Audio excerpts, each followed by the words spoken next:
5 Sacred Secrets God's Chosen Must Keep Hidden. Discover the miraculous truths revealed. In the 3rd year of Jehoiakim, King Xerxes ruled with power over Persia, a vast empire extending from India to Kush. It was a time of splendor and opulence, yet darkness loomed, threatening the ancient people of Israel who languished in exile. Among them stood Esther, a Jewish woman, chosen by God for a purpose both daunting and divine. Taken from her homeland, she now found herself the queen in the grand palace of Shushan, where gold sparkled and laughter echoed, yet her heart bore the weight of her hidden identity. Esther remembered the wisdom of Mordecai, her cousin, who had raised her as his own. "Do not think you will escape alone in the king's palace any more than all the other Jews," he cautioned. The sinister plot of Haman, the king's chief advisor, hung like a dark cloud over their people. The call to action thundered in her heart. Would she stay silent, or would she brave the perilous path toward intercession? God, the faithful one, had not abandoned his chosen, even in this foreign land, Esther thought as she gazed out upon the luxurious gardens. Each fragrant blossom whispered a reminder of home, each lavish banquet a mocking contrast to the fate awaiting her people. She harbored 5 sacred secrets that both anchored her spirit and filled her with trepidation. The first secret was the abiding truth that God remained with his people, weaving their stories in mysterious ways. As whispers of destruction intensified, Esther felt the heaviness of a burden bestowed upon her. Her elegant robes felt like shackles when she realized the second secret: his providential hand was at work, orchestrating the threads of destiny. With each sunset, Mordecai's voice echoed, urging her to approach the king. Yet as she adorned herself with jewels, fear gripped her soul. What if she met with the king unbidden and he cast her aside? The thought threatened to swallow her resolve. But Esther also knew the third secret: to move in faith often demanded a step into the unknown, where certainty was a dim light. The shadows deepened around her as dusk settled within the walls of the palace, and her heart surged with determination. The fourth secret beckoned, emphasizing the choice to obey God even amidst potential danger. She could not turn away from the responsibility that rested upon her shoulders. As the moment approached, Esther stood trembling before King Xerxes. Her heart raced, echoing in the chamber as she contemplated the fifth secret: God's plan often unfolds in mystery, concealed yet purposeful. In this climactic moment, her destiny intertwined with that of her people, a divine tension hung in the air. Before we continue with this incredible biblical account, a voice interjected, resonating with urgency: I want to make sure you don't miss any of these powerful scripture stories. Click the bell icon and select all notifications. These biblical narratives have transformed countless lives throughout history. If God's word through this story is blessing you, please like and share with someone who needs to hear about God's faithfulness today. Tell me in the comments, which biblical story has most impacted your faith journey? I'm always amazed how God's word speaks to hearts across generations. Now let's continue with what the Lord did next. Esther looked up, the grand hall swirling in uncertainty. Her lips parted, words poised to spill forth, yet a holy hush blanketed the court. Would the king's heart be softened? Would mercy greet her at his side? She had come to this place of peril, a beacon of hope fashioned from faith, poised for a divine revelation. The moment lingered, heavy with potential and purpose, as all awaited the unfolding of God's sovereign will upon the earth. Esther inhaled deeply, her heart echoing with the sacred truths she carried within. The opulent hall shimmered with golden light, yet in her spirit, there lay a tempest that could not be quelled. She swallowed hard, remembering Mordecai's words. Perhaps you have come to royal dignity for such a time as this. The heavy weight of destiny settled upon her shoulders, and she felt the embers of courage stir amidst her uncertainty. Esther, Xerxes called, his voice commanding yet layered with an unspoken curiosity. The air thickened as the eyes of the court bore into her, anticipation crackling like static. The king reclined upon his throne, adorned in royal garments, his countenance reflecting both power and the vulnerability of a ruler who could easily turn away those who sought his favor. My king, she began, her voice trembling gently yet laced with the tenacity of resolve. If it please the king, and if I have found favor in his sight, let my life be given me at my petition, and my people at my request." A murmur rippled through the assembly, eyes darting in confusion. What could have prompted such a plea from the queen? Xerxes leaned forward, his brow furrowing. "What is your request?" "It shall be granted to you, even to the half of my kingdom." The promise hung like a golden thread woven by divine intent, yet Esther trembled at the precipice of her revelation. "My people and I are sold for destruction, to be slain and to be annihilated. If we had been sold merely as slaves, I would have held my peace, for our affliction is not to be compared with the damage to the king." She dared not utter the name of Haman in that moment, fearing the wrath it could invoke. Xerxes's expression darkened, fury brewing behind the royal mask. Who dares to do such a thing? Who is the man, and where is he? In the silence that followed, Esther steeled herself, the weight of all her secrets pressing against her ribcage. The adversary and enemy is this wicked Haman. As the last word escaped her lips, she felt the justice of God reverberating through the room, the betrayal laid bare before the king. Shock passed over Xerxes' face, transforming into a tempest of rage. He rose from his throne, his eyes aflame. "Bring Haman before me at once." The air shifted with palpable tension as the king commanded the guards to seize Haman, who had been cloaked in arrogance, blissfully unaware of the calamity he had invited upon himself. God's providence threaded through the unfolding chaos. Esther understood, this was the moment.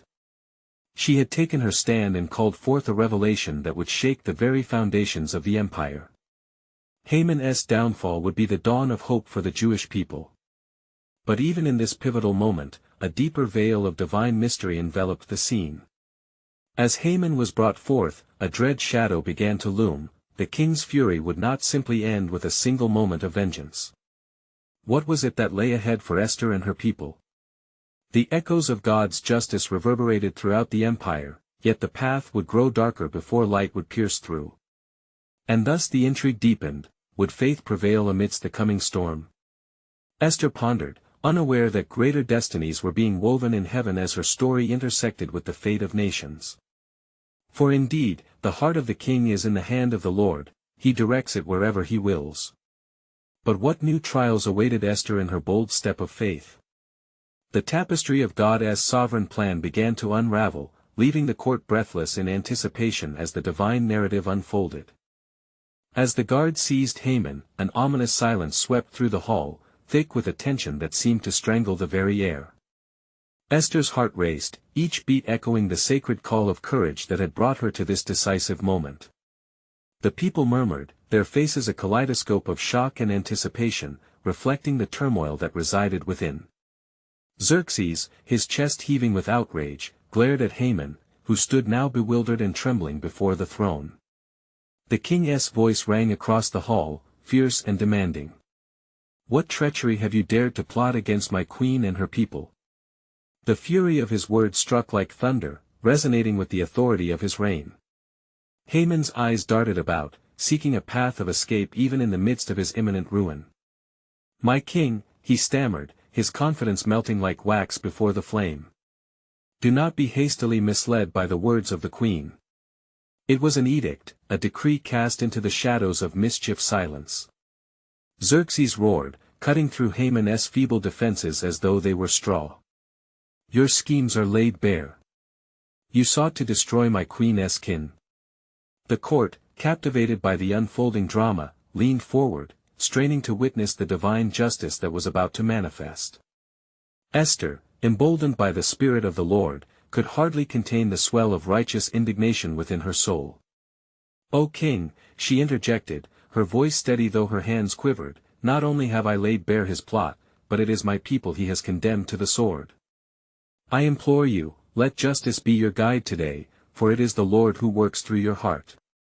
Her eyes searched the king's for the trace of mercy she hoped he might possess. Xerxes stood frozen for a heartbeat, the weight of his decision settling heavily upon him. As the room swelled with the weight of expectation, a sudden, unearthly stillness brought clarity to a moment fraught with peril. The Spirit of the Lord moved with purpose, revealing to Xerxes the magnitude of Haman's betrayal, stirring deep within him the conviction of right and wrong, loyalty and treachery. "Take him away. The king thundered, pointing toward Haman, his countenance now grave with decision. Let him be hanged upon the gallows he constructed for the righteous. A cry of horror escaped Haman's lips as he was dragged from the presence of the king. The very gallows that he had built, intended for the destruction of innocent lives, would now echo his own demise. In that moment, as he was taken away, Esther felt her heart lift. Even in the direst circumstances, God's justice was unfurling like a banner over her people. Yet, as Haman was led away, the shadows of uncertainty lingered. What would become of the decree that had been cast against the Jews, once sealed by royal edict? The whispers of unease swept through the courtiers, heralding a storm that was yet to come. In the deep of her spirit, Esther sensed an echo of ancient prophecy.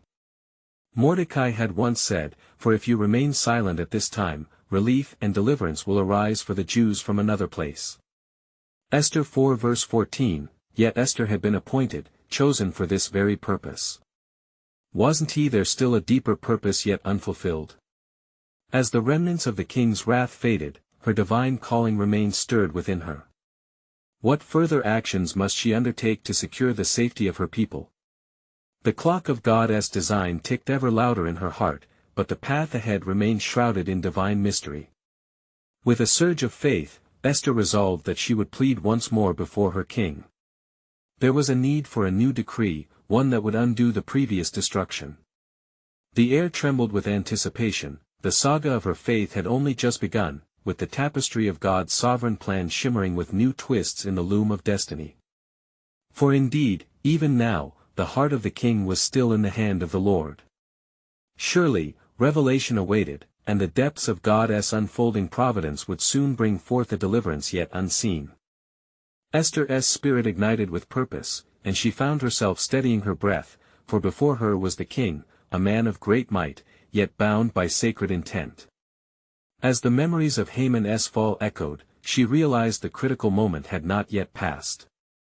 The decree hung heavy in the air, the pall of doom still cast upon her people. "King Xerxes," she spoke, her voice now imbued with the weight of her calling, "if it pleases you, let there be a decree to counter the evil plot that was forged against my kin. For none but I can bear the burden of my people's plight, and from you, O king, I ask mercy." The throne room paused, each breath constricted by anticipation. The royal courtiers exchanged glances, apprehensive yet drawn to her plea. Would the king heed the cry of a queen and a people under threat? Xerxes, regaining his composure, turned to his advisers, seeking their counsel. What can be done? How might we reverse what has already been sealed by my hand? It was then that Mordecai, standing steadfastly alongside Esther, raised his voice, anchoring the fearful tide. "O king, if a new decree is written, it must bear your name and be sealed with the signet of your power. Let it declare that the Jews are to defend themselves against any who would do them harm on the day appointed." His words rang true, resonating with heavenly wisdom. The king, stirred by both Mordecai's counsel and Esther's passion, rose from his throne, a manifestation of divine authority in mortal form. "It shall be done," he proclaimed, unwavering. "A decree shall go forth that honors their right to defend themselves. Let it be as Mordecai has said."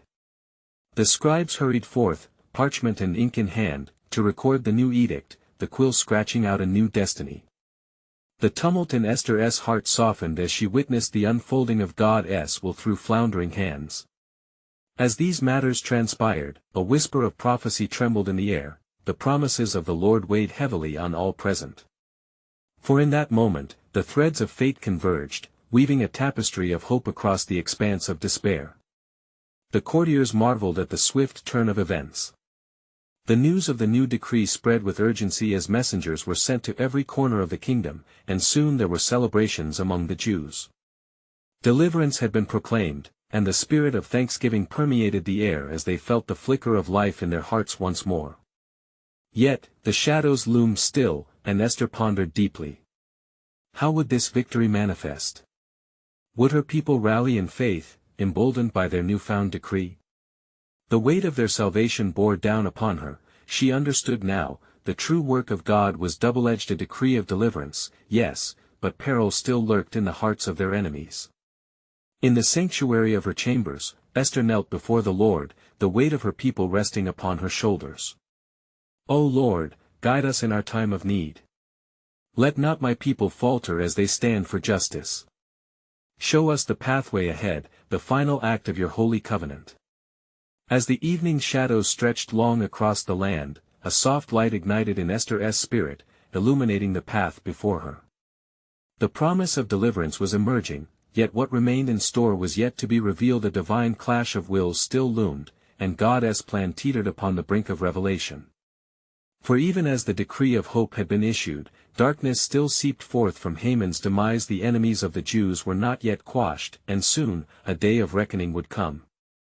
As Esther rose with renewed resolve, she felt the pulse of destiny quickening within. Would they seize the day of deliverance, or would the enemies of God rise once more? God's sovereign plan was unfurling, and among his chosen, a miracle was yet to be revealed, the fullness of this divine drama still untold. As the dawn broke over the Persian Empire, a veil of uncertainty settled upon the people, yet in their hearts stirred the promise of deliverance. Esther, adorned in royal garments, prepared to step into the fray once more. She sensed the clamor of the spirit realm, battles unseen loomed just beyond the horizon, and the fate of her people was bound to intertwine with the unfolding of God's grand narrative. Lord, she whispered as she gazed upon the vast kingdom before her, set a guard at my lips. Let me speak not of my fears but of your power. She drew strength from the eternal wells of faith, knowing that her courage could embolden many. The day was arrived, the decree had been issued, and thus, the appointed hour approached, stirring the hearts of the Jews. They communicated fervently, dwelling in prayer and fasting, alongside Esther and Mordecai, for they understood that their deliverance hinged on divine favor. Separated by battlements, streets, and time, yet united by purpose, they awaited the impending day of destiny. In a distant corner of the citadel, the enemies of the Jews whispered plots and schemes in the shadows. Outraged by the king's new edict, they sought to persuade one another that the Jews were but a remnant of defiance that must be squelched. The memory of Haman lingered like a specter, fueling their wrath. We shall strike first, a conspirator declared, for if we do not, they will rally and fight back. When word of their schemes reached Esther, a chill ran down her spine. How could darkness still scheme when she had interceded before the throne? Father, she cried within her heart, show me your will in this hour. Mordecai, ever discerning, approached her, sensing the tumult within. My queen, he spoke, his voice low yet laden with urgency, the time draws near. We must act in faith. We have the king's decree, let us prepare our brethren for battle, for it is a day of defense. As news spread of the call to arms, the hearts of the Jews beat with renewed vigor. With trembling hands but resolute spirit, they sharpened their blades and bound their armor, knowing well that they fought not just against men, but against the very plans of the enemy that sought their destruction. The time arrived, and the sun cast its rays over the land as the day of confrontation dawned. Esther stood in the center of her people, her heart aflame with purpose, eyes scanning the crowd before her. Brothers and sisters. She called, her voice ringing with authority, today, we do not fight alone. The God of our fathers goes before us, let your hearts be steadfast. Remember the covenant he made with our ancestors, and know that he fights for us. As they looked upon her, a spirit of unity surged forth. They lifted their swords and shields, casting off doubts, lifting their hearts in praise for the Lord of hosts. The air thickened with divine expectancy. The moment of salvation was drawing closer, yet the tension of conflict lay heavy. But even as the cries of battle began to rise, something unexpected occurred. An enemy, emboldened by the chaos, launched forth, vowing to upend the plans that God had set in motion. Esther felt the wave of darkness press upon her, urging despair. She knew the stakes, and the heaviness of the destiny hung palpable in the air. Stay resolute. Mordecai shouted amidst the fervor. We stand on the promises of our God, who has not forsaken us. Even now, his hand guides our fate. And so the battle commenced, a divine tumult mingling with earthly conflict. Yet, even among the clang of swords and cries of men, Esther felt the whisper of God's promise wrapping around her heart. There was more to uncover, and the fullness of His glory demanded their attention amidst the clamor. She turned her gaze upward, seeking that divine connection, whispering into the whirlwind of conflict, "O Lord, let this battle reflect your justice.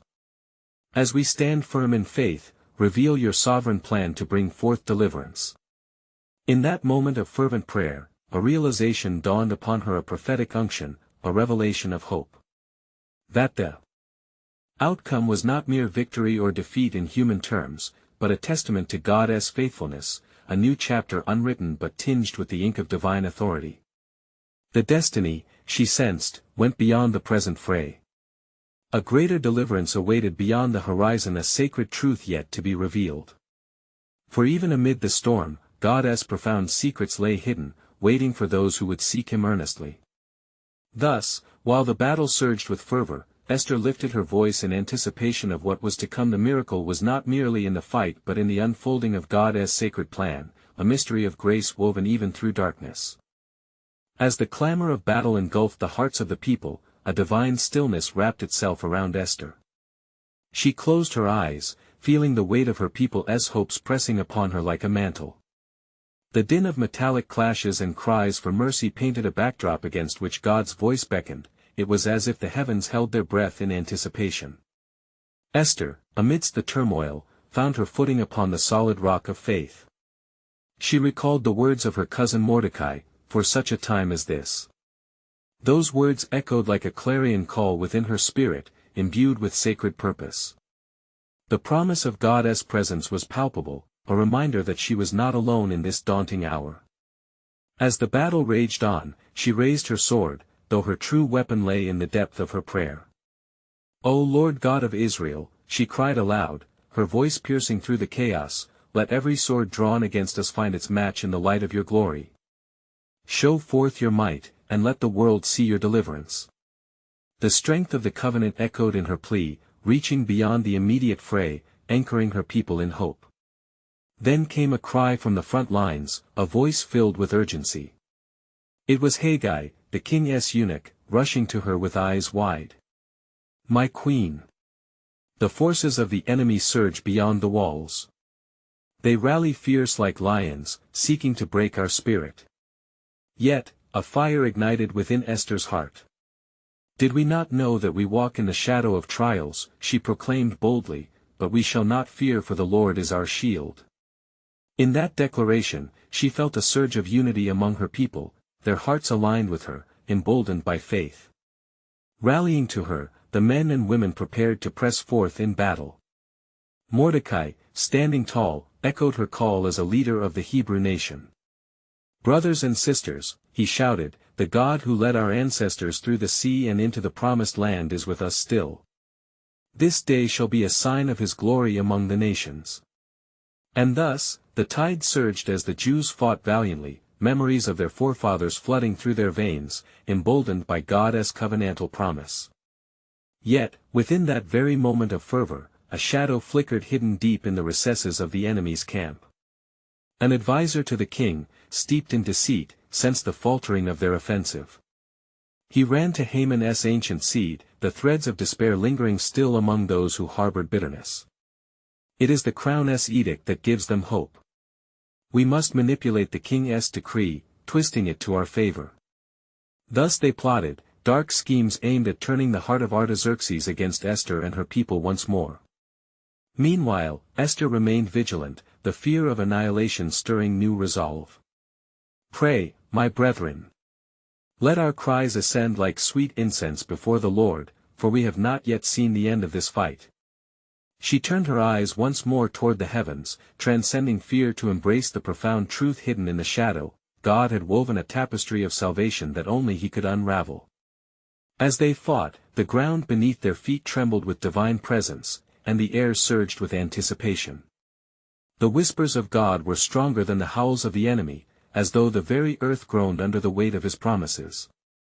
In that moment, while arrows flew and swords clashed, Esther caught a glimpse of God's intricate design, a truth unveiled amid the calamity.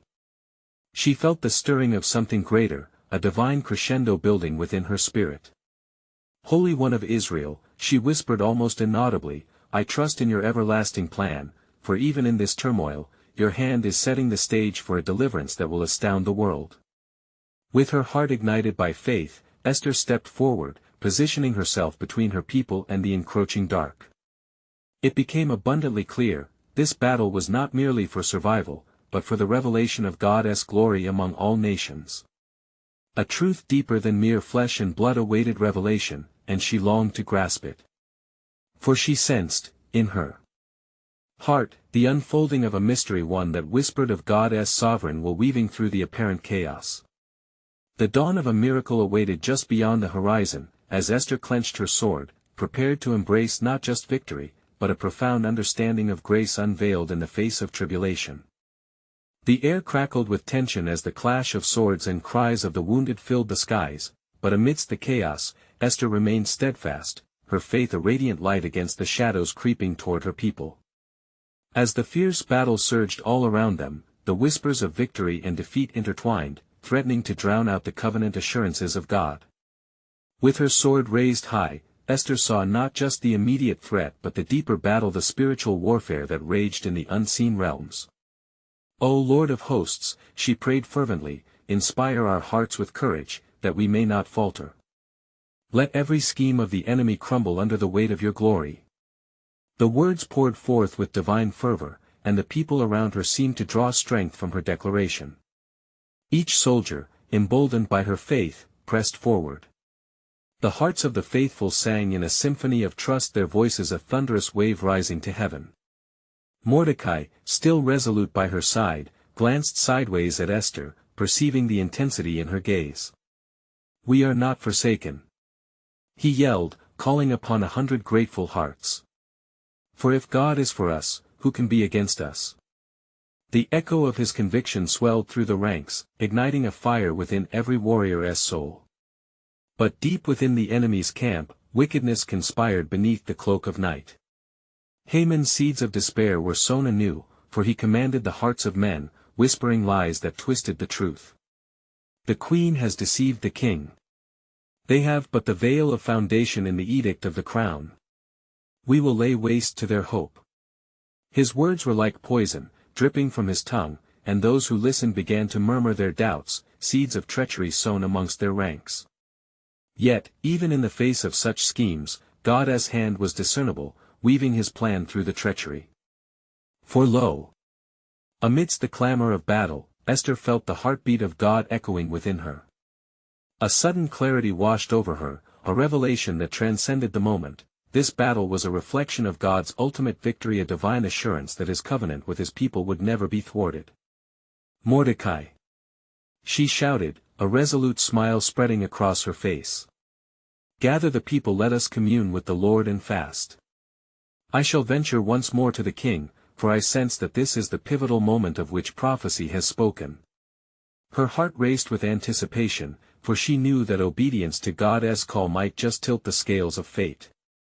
Mordecai nodded, understanding the heaviness behind her words, for their fate intertwined with obedience and faith. They gathered the people, united in prayer and supplication, lifting their voices to the heavens. O Lord of Israel, we are your chosen. Let us seek your face. In that powerful moment of unity, the earth trembled once again, as if the very foundations were breaking forth in response to their cries. Esther felt the Spirit of the Almighty upon her, and she knew that she was indeed woven into the fabric of God's grand design, a tapestry of redemption poised on the brink of revelation. As they prayed, a profound silence enveloped them, and within that stillness, the voice of God thundered over the tumult. Fear not, for I am with you. I will deliver you, and the world shall know that I am the Lord. In that sacred urgency, Esther prepared her heart for the challenge that lay ahead.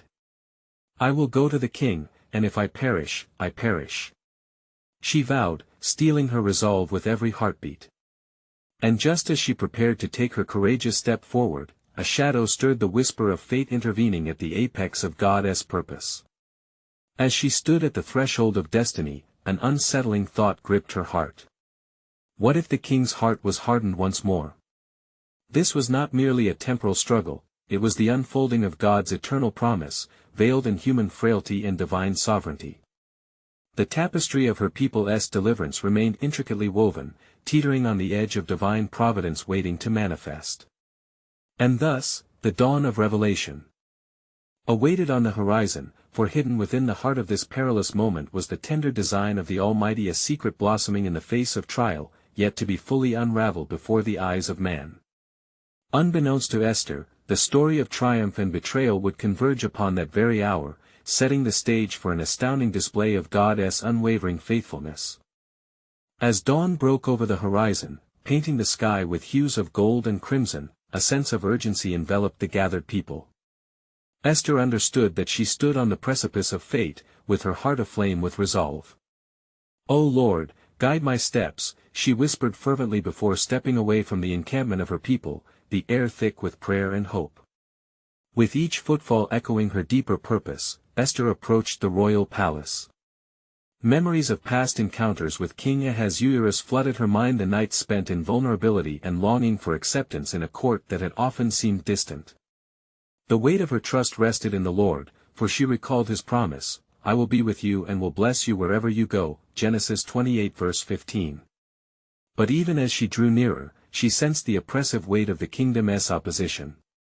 As she ascended the steps to the king's throne room, her heart quickened, a dread chill swept over her, for she remembered the law, a simple, merciless edict that mandated death for any who approached the king without summons. "Lord, grant me boldness," she murmured, feeling the tension of the moment wash over her like a great wave. Yet it was her faith that steadied her breath, and as she entered the resplendent chamber, she paused, focusing on her purpose. Ahasuerus, surrounded by his nobles, raised his eyes, his expression a mix of surprise and dread. "What is this intrusion?" he boomed, though within his heart the flicker of recognition kindled. He had loved her once, and that spark of affection lingered like a whisper of hope amid stormy seas. "Your Majesty," she began, her voice carrying the weight of an empire, underpinned by the fervor of her people's fate. "If it pleases the king, I seek a moment of discourse." The silence that followed was thick with consequence, as the nobles exchanged glances, and the air thickened with tension. Ahasuerus leaned forward, his mercy swayed by a deeper instinct, still drawn in by the love he held for her. "Come near, my queen," he beckoned, waving his hand to stave off the murmurs. Her heart raced, yet God's peace enveloped her like a cloak. Approaching the throne, she bowed low, a humble servant amid the might of the Persian Empire. "I beseech you, let my people live, for I am one of them. A great threat looms over us, a decree that spells our destruction. I have come to reveal the truth of this peril, for I have dared to step into the king's presence, risking my life." The crowd gasped, her courage ignited an awakening. Who has dared to threaten such a beloved queen? Ahasuerus demanded, his voice now laced with concern and urgency. "Haman, your trusted advisor, has conspired against us," she declared, her faith illuminating the darkness. "He desires our ruin, and he has painted lies against my people. And with these lies, he seeks to extinguish the light of God's covenant among us." A hush fell upon the assembly as her words pierced the heaviness of the air. In that moment, Esther felt the heart of the king shift, fear intertwined with his anger for the injustice laid before him. The providence of God was at work, stirring in the depths of every soul present. "Bring forth Haman," Ahasuerus commanded, the swell of righteousness radiating from him. Despair draped itself like a shadow as Haman, unaware that his plans were crumbling, was called into the royal chamber. As the scene unfolded, an unsettling truth loomed over the horizon. God's divine orchestration was at play, enveloping each heart in the sacred tapestry of his intent. And as the king's fury mounted, a curtain of darkness began to lift, revealing the profound depth of God's sovereign plan, woven into the very fabric of their destinies. But little did they know, even more was yet to be revealed, echoing through the ages. "For your deliverance and that of your people shall become a beacon of hope, but hidden secrets lie ahead, shaped by the choices of men and the unyielding hand of the Almighty." As the command echoed through the hall, Haman was ushered into the chamber, his heart filled with wicked pride, unaware of the storm that brewed around him. The tension in the air was palpable, like the stillness before a tempest. King Ahasuerus rose from his throne, his brow furrowed in righteous indignation.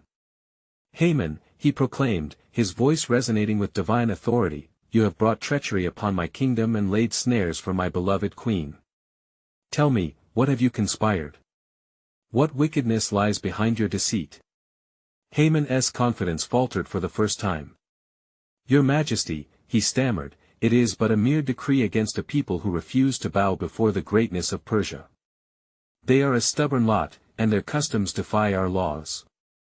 Surely your wisdom must see the merit in merit." Ahasuerus interrupted, his voice rising in fury. "Did you think your silver and your whispers would veil the truth? You sought to annihilate an innocent people and thought yourself beyond reproach." The nobles shuffled uncomfortably, their eyes darting between the king and Haman, sensing the shift of power in the room. Esther's heart quickened again, observing the unfolding drama, for each moment felt woven into God's eternal tapestry. "Your treachery has been laid bare," Esther said boldly, stepping from the shadows of her fear, emboldened by the Spirit of the Lord. "You have destined an entire nation to perish for your personal vendetta. You have sought the demise of those who are innocent." Haman's expression morphed to panic, realization dawning upon him. "Oh, my queen!" he cried, desperation clawing at his throat. "I have always been loyal to you and the crown." But his pleas fell on deaf ears, for the truth had come to light, shining like a beacon through shadows of deceit. "Let it be known," declared Ahasuerus, "that this man, who fancies himself my adviser, has plotted against the queen and her people. What would your counsel be for one who sits on a throne, yet seeks the death of those who serve it?" The weight of Ahasuerus' words landed upon Haman like a heavy stone, threatening to sink him into despair. "I beg of you, my lord," he pleaded, "consider the favor I have gained and the riches I've brought. Surely such loyalty can still redeem me." Yet Ahasuerus' wrath turned to the kingdom's wisdom. "Your greed and ambition have clouded your judgment, blinding you to righteousness. What home can there be for a man who has plotted against the lives of his own king's subjects?" At this moment, the king's guard seized Haman and led him away, fulfilling the prophecy that echoed down through the ages, "For he who sows iniquity shall reap calamity," Proverbs 22 verse 8. Esther watched, her heart heavy yet filled with anticipation, recognizing that God's providence was unfolding right before her very eyes. Prayerful tears mingled with her courage as she turned to Ahasuerus, "Let this day be a turning point for our people, and may justice reign in this land." And as the king looked upon his queen, he saw not just a woman but a vessel of divine purpose, one who had risked all to stand in the gap for her people. "I will undo this wicked decree," he said resolutely, "and justice shall be meted out to those who sought their ruin." But even in that moment of triumph, Esther sensed the echoes of an even deeper truth lingering in the spiritual realms. For the Lord's deliverance, though vividly manifest, is a precursor to greater mysteries entwined with the very fabric of our lives, waiting to be unraveled. Little did they realize that the threads of fate would soon lead them into even darker valleys, convoluting choices and blessings alike, where the glory of God's plan would shine even brighter, revealing that the most profound victories often come shrouded in trials. Behold, the greater purpose awaits, hidden yet true, as the kingdom of God draws near. As the dust settled upon the royal court, a hushed reverence gripped the assembly, each soul poised for what was to be the unfolding of God's miraculous design. The dark clouds that had loomed over the Jewish people began to dissipate, replaced with a glorious revelation of divine providence that enthroned Esther's courage. The echoes of Haman's treachery subsided, now silenced by the decree of the king and the victorious claims of the chosen people. Esther looked up to Ahasuerus, her heart steady with faith and fueled by the fervor of her people. "O king," she implored, urgency coloring her words, "let it be known that we are a humble people, nourishing a faith rooted in the God of heaven, who wields power over all earth. Yes, justice reigns today, but we must address the decree that endangers our kin." Xerxes, ever attentive, recognized the burden Esther bore for her people. "Indeed, the decree against your kin must be reversed," he declared, his voice strong with newfound conviction. Men shall not perish because of the plots of one vile heart. I will grant you the authority to issue a new edict that shall empower your people to defend themselves as they see fit. With trembling hands, Esther accepted the king's decision. She felt the weight of years of bondage lifted, like the clouds dispersing before the sun's radiant light. The scribes rushed forth, their quills racing across the parchment, inscribing a new era of hope with the king's signet sealing it in authority. May our enemies tremble. She proclaimed, her spirit ignited with holy zeal. For the God of Israel is our defender, and today we rise as one. The palace erupted into jubilant cries, each heart swelling with praises to the Lord who had intervened on their behalf. And across the kingdom, whispers of God's marvelous deeds began to spread like wildfire. The Jewish people, once shrouded in despair, were now emboldened by Esther's courageous stand. They gathered for prayer and thanksgiving, their hearts resonating with the faithful echoes of past deliverances. They witnessed how Esther had fasted and prayed, standing in the gap to change their destiny, all while realizing the truth behind the divine mysteries that enveloped their existence. In the ensuing days, a bold spirit surged through the Jewish people. The appointed day of defense arrived, and the open proclamation of their right to protect themselves resonated throughout the land. Esther stood among her people, their unity a testament to God's unwavering love. As evening fell, their hearts pounded not with fear but with the strength of divine assurance. Esther called to her kin, "Remember our God, who parted the seas and led our fathers to freedom. Today, we do not fight for survival alone, we fight in the light of the covenant promises that declare we are His people." With swords raised high, they marched forward not simply as warriors bearing arms but as vessels carrying the witness of divine redemption. God's miraculous hand moved amidst them, for the fear of the Jews fell upon their enemies, and the kingdom felt the tremors of the God of Israel's protective embrace. In the quiet chambers of the palace, where Esther had once trembled, she now stood tall, grounded in her faith and nourished by the energy of her people. "O Lord of hosts," she prayed fervently, "deliverance is upon us. Allow our actions today to echo through generations, declaring your glory." And as the dawn broke upon that fateful day, the Jewish people surged forward, hearts entwined in faith, swords in hand, surrounding their foes with valor and firm conviction. The heart of the king stood firm behind them, his decree echoing through the streets, "Let justice be done." In that tumult of battle, they witnessed the unfolding of God's promise, the tapestry of His divine love and righteousness woven into every act of faith. Victory rang forth, not merely as the slaying of their foes, the true triumph lay in the fulfillment of God's perfect plan. Thus, the day closed with the dawn of newfound life, joy echoing from the hearts of the redeemed. They gathered in celebration, a festival of remembrance commemorating a miraculous deliverance as they honored their God, who brought forth salvation through their queen, Esther. "Blessed be the Lord," they proclaimed, generations to come recalling how God moved through one faithful heart, illustrating the paramount truth that the sacred secrets of God are revealed in the faith-filled acts of His chosen. This was the moment a Savior's hand woven through chaos, transforming hearts, restoring lives, the quintessence of faith unshaken amid the trials of life. So I urge you now, dear friends, do not miss this opportunity to grow in faith. Subscribe to this channel immediately to stay connected with the powerful biblical stories that have changed hearts through the ages. Leave a like now to help us spread God's word through the algorithm, unlocking more lives to witness His presence. And comment below your spiritual reflections, sharing how this miraculous account of Esther's faith moved you. Don't wait even one more second to share this video with at least 5 friends who need to hear God's truth. This is the moment to help spread biblical truth and bring hope to the world.